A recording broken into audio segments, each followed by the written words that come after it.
I served in Cambodia, Vietnamese speaking, from 2006 to 2008. And I had been preparing as a little kid for a mission. I remember when I was an 8-year-old, my dad was teaching me how to pray, and he was, teaching me the different steps and telling me to ask for things. And when it came my turn to pray, I remember praying for good companions when I was a little 8-year-old kid. And then, 11 years later, I found myself in Cambodia serving with just awesome people. It changed my life. The choice to serve a mission was really hard for me, or really easy for me.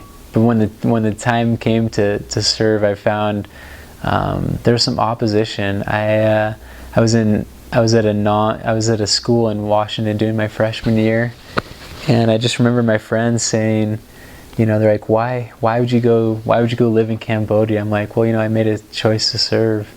And they're like, well, you can serve us. They're trying to tempt me out of it.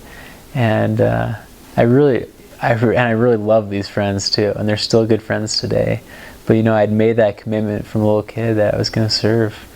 One thing that inspired me to serve was listening to a returned missionary in my ward. He had gone to Ensenada, Mexico, and served the people there. And watching his testimony when he came back, just how joyful and humble he was from his service there.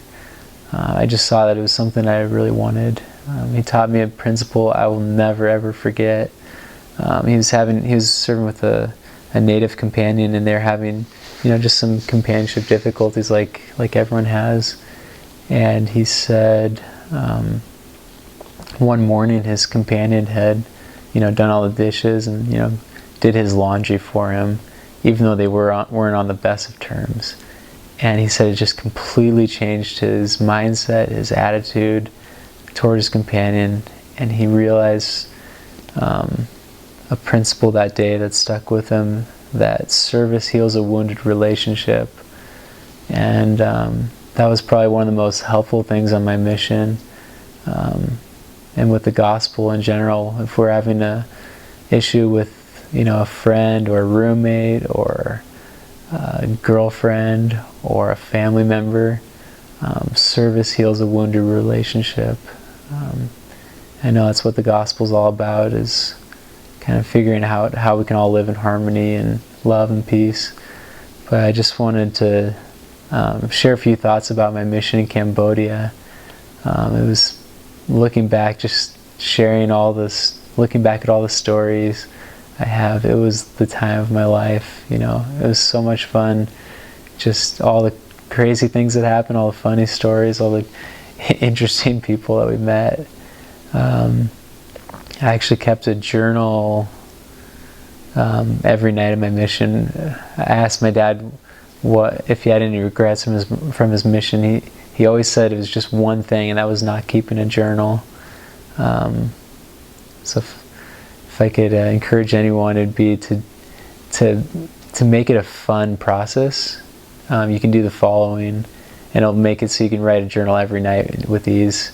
And I did this on my mission. We would, before I went to bed, I would just write down the funny stories that happened, the spiritual thoughts that came to my mind, the interesting things that happened, and any life goals that came to my mind. I would just write those few things. It only took a minute to 5-10 minutes, depending on how much happened. But now I've got a full record of what happened on my mission, all the people we served, the insights we had, and all the revelations that you'll receive. But my mission has changed my life. From the discipline that we gained from keeping that regimented schedule, to the language skills, to the experiences, to the testimony. It's like an anchor for the rest of your life. If you're ever kind of doubting yourself or your abilities, you look back and you say, look, I did that. I know that I can serve the Lord and give Him my all. And it's been an anchor for me, especially when life gets hard.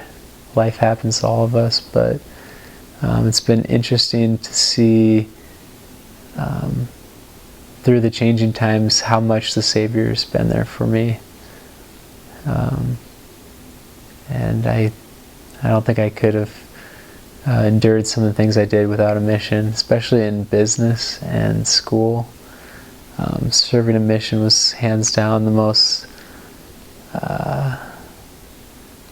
productive use of my time from 19 to 21. I was in China a little while ago, and I was just riding on the subways. I was just looking at all the hundreds and thousands of people there. I was like, if the Lord called me to serve in China right now, I would be like ecstatic to go. It would just be so fun to, learn the new language, learn the new people. And so my encouragement is just to absorb it all. Just love the people, love the food, love the culture, love the climate, the crazy animals you run into. Just love it all. And that's my encouragement to everyone watching this.